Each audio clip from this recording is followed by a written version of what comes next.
ஒரு நாள் இந்த மொட்டையை வந்து செம்ம பசியில் இருந்தாங்க. அப்போ வந்து பார்த்தீங்கன்னு வச்சுக்கோங்களேன், கிராணி வந்து சமைக்கவே தெரியாமல் ஏதோ மிளகாத்தூளை போட்டு ஏதோ மிளகா குழம்பு பண்ணிச்சு.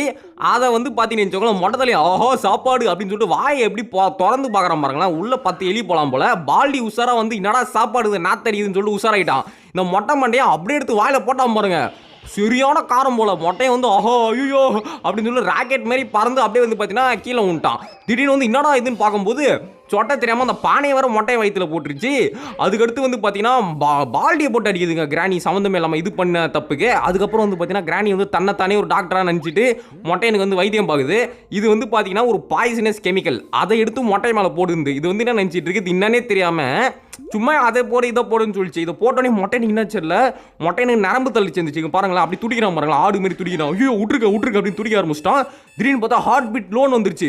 அதுக்கப்புறம் சொட்டை என்ன பண்ணிச்சுன்னு தெரியணும்னா மறக்காம பார்ட் 2 வீடியோவை பாருங்க, கூடி சீக்கிரம் வந்து